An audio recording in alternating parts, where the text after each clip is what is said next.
नमस्कार, दैनिक शिव टाइम में आप सबका स्वागत है। मैं रश्मि शर्मा, कैमरामैन शुभम भगत के साथ। आज बताना चाहेंगे कि नेशन बिल्डर्स फोरम, जिसका नाम पहले नेशन बिल्डर एसोसिएशन था, उसे चेंज करके अब नेशन बिल्डर फोरम कर दिया गया है। नेशन बिल्डर, ये आप भी जानते और हम भी जानते, किसे कहा जाता है? अध्यापकों को कहा जाता है कि वो नेशन को बिल्ड करने में बड़ा ही एक योगदान रहता है। युवाओं को एक नई दिशा देने में उनका काफ़ी महत्व रहता है।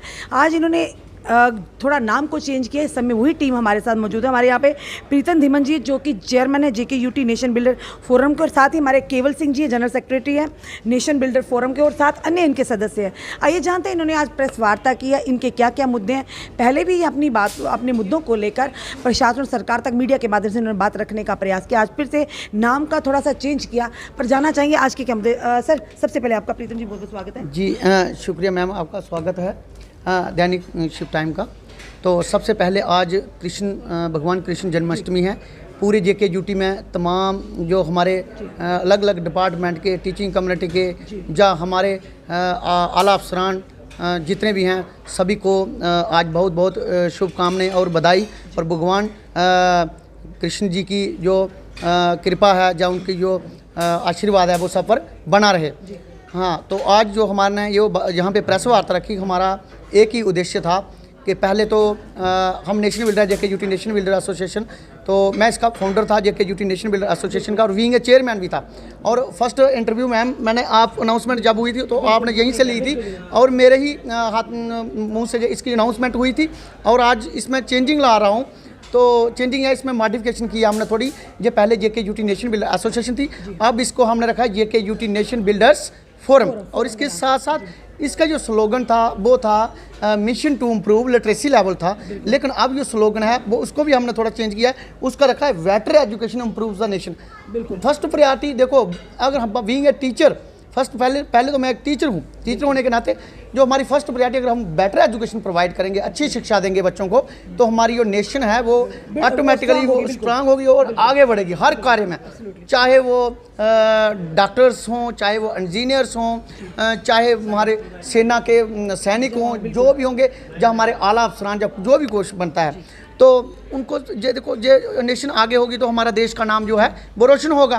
तो हमारा उद्देश्य यह है कि हमारा देश का नाम रोशन हो, और हर शिक्षक हो, हर एक जो है वो शिक्षक हो। इसके साथ साथ हमारा ये तो इसके साथ जो हमारा जो उस वक्त जो एसोसिएशन बनाने का जो हमारा मेन उद्देश्य था, जो एजेंडा था, वो था मैम कि जो ग्रेड 2, ग्रेड 3 और 3rd टीचर्स, इसके जो हमें टैग दिए गए थे ना अलग अलग तरह के, हमने उनको कहा था कि हम इसको रिमूव कराएंगे, लेकिन वो हम रिमूव नहीं करवा सके।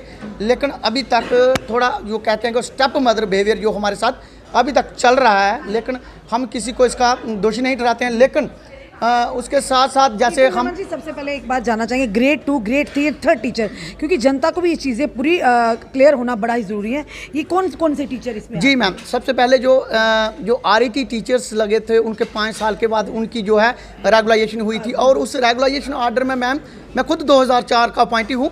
तो जब मैं रेगुलाइज हुआ तो मेरे ऑर्डर के ऊपर क्लियर लिखा है कि you are regularised as a general line teacher. उसके बाद कुछ हमारे जो टीचर्स थे, उनके ऑर्डर, रेगुलेशन ऑर्डर आए, उनके ऊपर लिखा गया RRET, नोमेनक्लेचर चेंज। उसके बाद फिर नोमेनक्लेचर चेंज, ग्रेड 2, ग्रेड 3 और 3rd टीचर्स। अब इसी लिहाज से देखो, अब ये डिवीज़न तो पैदा हुई है, लेकिन हम इसको कहते हैं कि इस डिवीज़न को ख़त्म किया है। जो ट्रांसफ़र पॉलिसी है, देखो अगर जनरल लाइन हमारे जो भाई हैं उनके लिए TD है, वट जो हमारे ग्रेड 2, ग्रेड 3 टीचर्स हैं उनके लिए ट्रांसफ़र पॉलिसी क्यों नहीं है? ट्रांसफ़र पॉलिसी अगर हमारे वर्दी एडमिनिस्ट्रेटिव सेक्रेटरी जो VK सिंह सर के द्वारा एक ऑफिशियल स्टेटमेंट जो आई है, मीडिया में हमने वायरल देखी है, तो उसमें तो उन्होंने क्लियर लिखा कि draft transfer policy is ready. तो हम उस चीज़ को लेंगे ना, तो वो हमने उसके लिए मेमोरेंडम भी दिया है, LG सर को भी दिए हमने उनके ऑफिस में थ्रू ऑनलाइन उनकी ऑफिशियल वेबसाइट। तो अब ये आती है कि अगर जनरल लाइन हमारे सर हैं कोई, तो वो उनके लिए ATD बन गई। क्या हमारे जो ग्रेड 2, ग्रेड 3 है, इनके लिए ट्रांसफ़र पॉलिसी क्यों नहीं है? और इसके साथ साथ मैम, हमारा जो एक कैबिनेट डिसीजन हुआ था 2014 में, तो वो ऑर्डर था 25/469, वो था, डेट थी 25/6/2014। तो मैम उसमें कैबिनेट, ये एक डिसीजन होता है, सरकार एक कैबिनेट होता है, कैबिनेट मिनिस्टर मंत्री होते हैं, एक बहुत बड़ा वो डिसीजन था, वो हमारे हक में था और उसमें क्लियर डिसीजन तो माना जाता, वही तो इम्प्लीमेंट। देखो वही तो चीज़ है ना, उसके बाद उस चीज़ को अभी तक मान्यता नहीं दी जा रही है। उसमें मैम हमारे जो जेन्युइन जो हमारे इश्यूज हैं, हमारी डिमांड्स हैं, सारा रिजल्ट ऑर्डर 469 में क्या था ये? देखो हाँ, उसमें क्लियर था कि जो है आपको जो पेंशनरी बेनिफिट भी है, सीनियरिटी बेनिफिट भी है और ट्रांसफर पॉलिसी भी है, ये तीनों बेनिफिट्स वो क्लियर उसमें लिखे हैं। लेकिन उसके बावजूद फिर वो इम्प्लीमेंट नहीं होता। उसके बाद ये कोर्ट में जाता है, जब कोर्ट में जाता है तो डबल बेंच जो है उसका भी डिसीजन जो हमारे हक में आता है, लेकिन लिहाजा अभी तक इसको इम्प्लीमेंट नहीं किया गया। तो हमारी ये गुजारिश गवर्नर इंतज़ामिया से है, हमारे एलजी साहब हैं, उनसे हमारी गुजारिश है कि इस चीज़ को आप इम्प्लीमेंट कीजिए। अगर कैबिनेट ने हमारे हक में कोई डिसीजन दिया है, टीचर्स के हक में दिया, उसको क्यों नहीं इम्प्लीमेंट किया जा रहा है? तो हम चाहते हैं कि हमारी दुर्भाष है कि उस ऑर्डर को इम्प्लीमेंट किया जाए।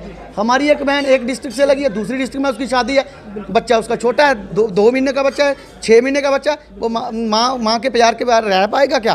तो माँ का प्यार तो उसको नहीं मिलेगा, तो बच्चा कैसे? वो बच्चा भी डिस्टर्ब है, वो मैडम जो लगी हैं वो भी डिस्टर्ब हैं, तो बच्चों को क्या शिक्षा देंगे? तो ट्रांसफर पॉलिसी का होना लाजमी है। और जो नए बर्दी एडमिनिस्ट्रेटिव सेक्रेटरी सर आए हैं, हम उनका वेलकम करते हैं। आज कृष्ण जन्माष्टमी के दिन पर बर्दी जो एडमिनिस्ट्रेटिव सेक्रेटरी हमारे हैं श्री आलोक कुमार जी, हम उनका पूरी टीचिंग कम्युनिटी से बहुत बहुत वेलकम करते हैं।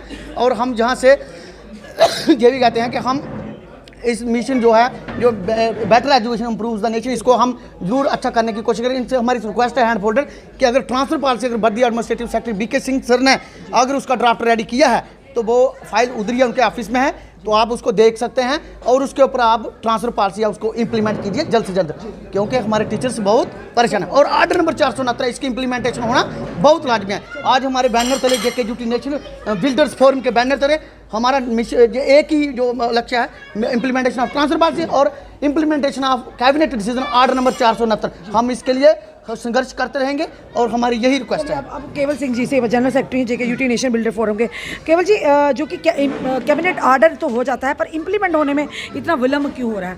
जो ऑर्डर नंबर 469 आपने कहा कि इम्प्लीमेंट अभी कैबिनेट डिसीजन है, और कैबिनेट डिसीजन एक महत्व रखता है, उसका इम्प्लीमेंटेशन कितना ज़रूरी है? Thank you ma'am. सबसे पहले दैनिक शिफ्ट टाइम में आपका स्वागत करता हूँ। तो ये जो ऑर्डर है जी था 25 जून 2014 का, तो इसमें जो कैबिनेट डिसीजन था और इसमें कोर्ट का भी जो सिंगल बेंच का शायद डबल बेंच का फैसला था, वो भी हमारे हक में था। लेकिन कहने का मतलब कि इस पर कुछ गौर नहीं हुआ, ना इम्प्लीमेंटेशन हुई। तो हमारा शुरू से यही संघर्ष रहा कि इसको जल्द से जल्द इम्प्लीमेंटेशन हुआ। लगभग 8 साल हो गए हैं। बिल्कुल। तो हमें बार बार मीडिया में आना पड़ता है कि हमारा जो मसला है, हमारे जो फीमेल बहनें हैं जहाँ कोई दूर दराज में जहाँ भी लगे हैं, तो हमारे जो पिछले principal secretary Shri BK Singh ji, उन्होंने भी हमारे फेवर में ये बोला था कि जो हमारा जो ट्रांसफ़र पॉलिसी वाला जो मुद्दा है वो उन्हें 2 या 2.5 महीने में क्लियर करना था। लेकिन अनलकी कि उनकी ट्रांसफ़र हो गई या एज ए प्रमोशन 8 साल लग गए, 8 साल अभी तक इम्प्लीमेंट, और वो भी कैबिनेट डिसीजन। बिल्कुल बिल्कुल मैम। तो बड़े अफसोस की बात है, अगर डिसीजन होते हैं कैबिनेट में तो किस लिए बनाई जाती है? बिल्कुल बिल्कुल। तो ये इम्प्लीमेंट होना तो चाहिए। इसको पिछली सरकार ने भी इसकी हमारा मतलब जो हमारी मुश्किलातें थी उसको मानना है, लेकिन उसको मद्देनजर रखते हुए भी सरकार आज तक हमारी बात को नहीं मान रही है।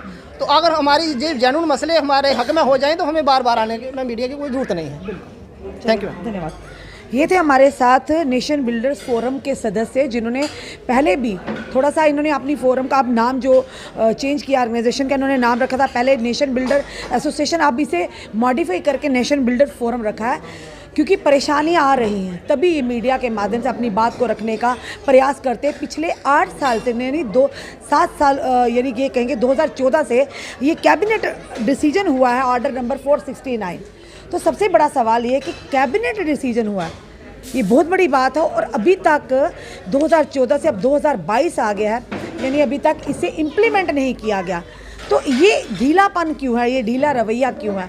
अगर आप कोई भी आदेश, अगर आपकी मर्जी होती है, आप रातों रात फरमान जारी करते हैं और वो इम्प्लीमेंट भी कर देते हैं। जहाँ पर जनता का और नेशन बिल्डर खास करके टीचर्स का या हमारी आम जनता का हित होता है, वहाँ पर कैबिनेट डिसीजन के बाद भी उसे इम्प्लीमेंट नहीं किया जाता। आज की ये प्रेस वार्ता और हमारे साथ जो कन्वर्सेशन थी इसी को लेकर उन्होंने कहा कि grade 2, grade 3 and 3rd teacher की जो ट्रांसफ़र पॉलिसी है उसे बनाया जाए और साथ ही साथ जो ऑर्डर नंबर कैबिनेट डिसीजन है 469 उसे जल्द से जल्द इम्प्लीमेंट किया जाए। अब देखते हैं आज के बाद क्या इनकी जो मांगे लेकर ये सामने आए, कितनी जल्द पूरी इन पर कितनी गौर किया जाता है, क्योंकि ये मांगे जो है ये जेन्युइन मांगे हैं। अपने कमेंट, अपने सुझाव ज़रूर दीजिए। इस वीडियो को जितना हो सके शेयर कीजिए। जुड़े रहिए ऐसे हमारे साथ अगले अपडेट के लिए। जय हिंद, जय भारत।